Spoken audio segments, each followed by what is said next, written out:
तमाम जो ऑफिसर्स थे, कमिश्नरेट के जो अधिकारी थे, उन्होंने एक रोड मैप तैयार किया, एक पूरा बाकायदा एक प्लानिंग तैयार की कि किस तरीके से इस ऑपरेशन को अंजाम दिया जाएगा, किस तरीके से जो तथ्य क्लू जो टेक्निकल सर्विलांस के अंदर सीसीटीवी फुटेज के आधार पर सामने आए हैं, उनको ध्यान में रखते हुए कैसे कैसे आरोपियों की गिरफ्तारी होगी। इसीलिए 2 दिन पहले पुलिस मुख्यालय में एक बड़ी मीटिंग आयोजित की गई और उसके बाद में अब यहाँ पर एक पहली जो सफलता थी जयपुर की पुलिस को कल मिली, जबकि रामवीर को महेंद्रगढ़ से हरियाणा से गिरफ्तार किया गया।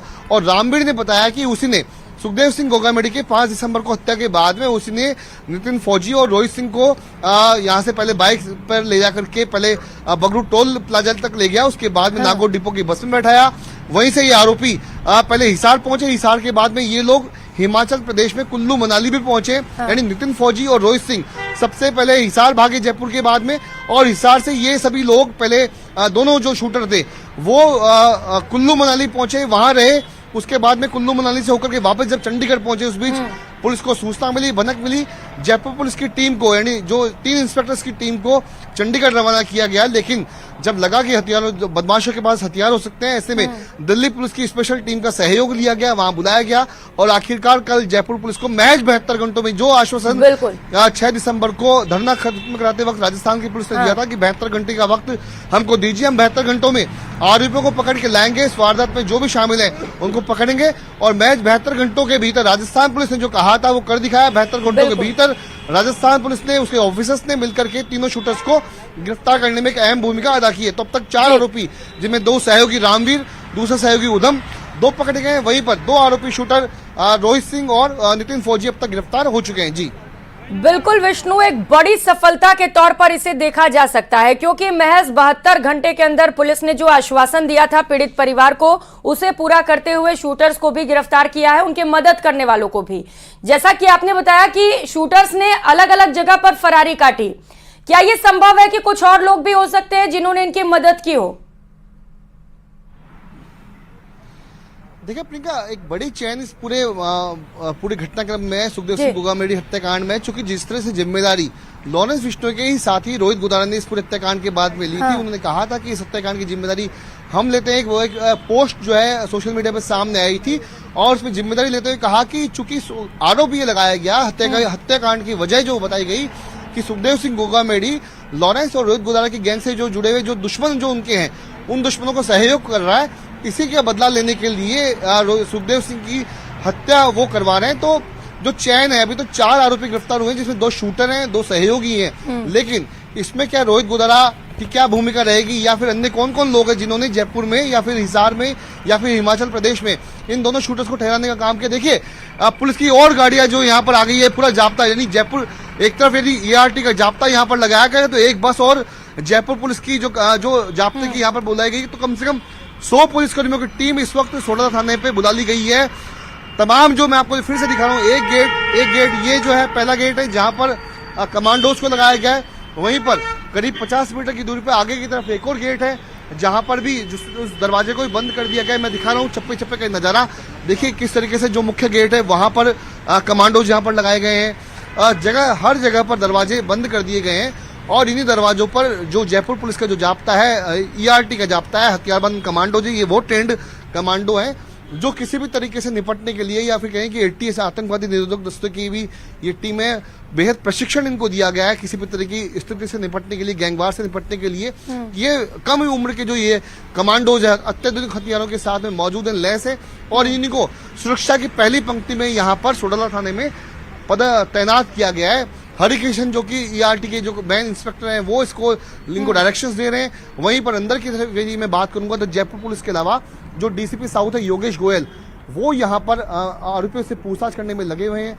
तमाम जो डायरेक्शंस है वो यहाँ पर पुलिस को दिए जा रहे हैं। देख सकते हैं आप ERT के जो इंस्पेक्टर हैं, हेड है, जिनका नाम हरिकृष्ण नजर आ रहा है, ये इनको ERT के कमांडोज को डायरेक्शंस दे रहे हैं। अत्याधुनिक हथियार सभी के पास में मौजूद हैं, सभी सुरक्षा की पहली पंक्ति में यहाँ पर लगे हुए हैं। जी बिल्कुल विष्णु, तस्वीरें लगातार हम दर्शकों को भी दिखा रहे हैं। सबसे पहले न्यूज 18 राजस्थान पर लगातार आप भी सोडाला थाने के बाहर ही मौजूद हैं, जहां से ये तस्वीरें हम देख पा रहे हैं।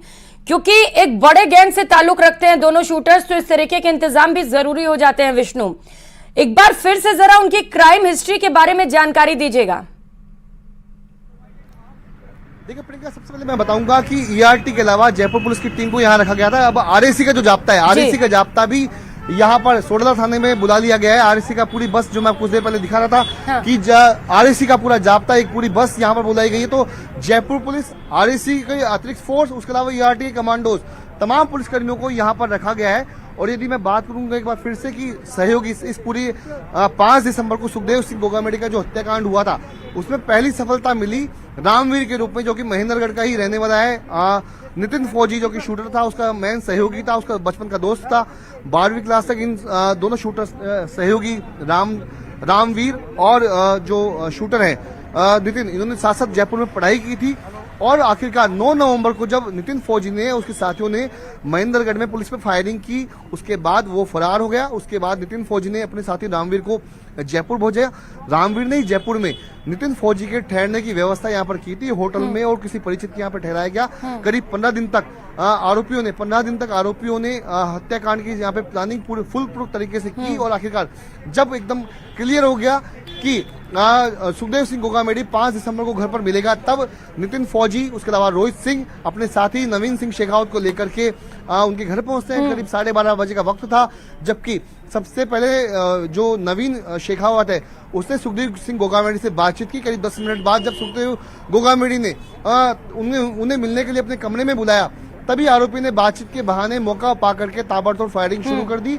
और दोनों शूटर्स ने वहां मौजूद सुखदेव सिंह गोगामेडी को करीब 9 गोलियां मारी। करीब 7 गोलियां नवीन को मारी गई। और दोनों की हत्या करने के बाद में ये लोग सिक्योरिटी गार्ड को और एक व्यक्ति जो कि स्कूटी सवार था, हेमराज खटीक, उन्हें गोलियां मारते हुए वहां से फरार हो गए। लेकिन उसके बाद जो राजस्थान में जिस तरीके का माहौल पैदा हुआ, वो एक तनाव जो पैदा हो गया था, राजपूत समाज सड़कों पर उतर आया था, सर्व समाज सड़कों पर उतर आया था। उसके बाद राजस्थान पुलिस के लिए बड़ा चैलेंज था कि किसी भी तरीके से आरोपियों को पकड़ के उनकी शिनाख्त हो, उनकी पहचान हो। हाँ। और ये सभी आरोपी पकड़ में आए। ऐसे में 72 घंटे का जो अल्टीमेटम था, उसको राजस्थान पुलिस ने पूरा किया। DGP Umesh Mishra, ADG crime Dinesh MN, police commissioner Biju George Joseph और additional police commissioner Kailash Chandra Bishnoi के सुपरविजन में जो अलग अलग टीमें गठित की गई थी, एसपी करण शर्मा को उसमें शामिल किया गया। तमाम अफसरों ने मिलकर के एक रोड मैप तैयार किया गया। अन्य राज्यों की पुलिस से संपर्क किया। 5-5 लाख रुपए का इनाम घोषित किया आरोपियों पर, शूटर्स के ऊपर। और आखिरकार मैच 72 घंटों में बड़ी सफलता राजस्थान पुलिस को मिली है। रामवीर की यदि मैं बात करूंगा तो रामवीर, जो कि नितिन फौजी का सहयोगी है, रामवीर ने ही जयपुर में उनको ठहराया था। रामवीर जयपुर में रहकर के रामवीर ने पढ़ाई की थी।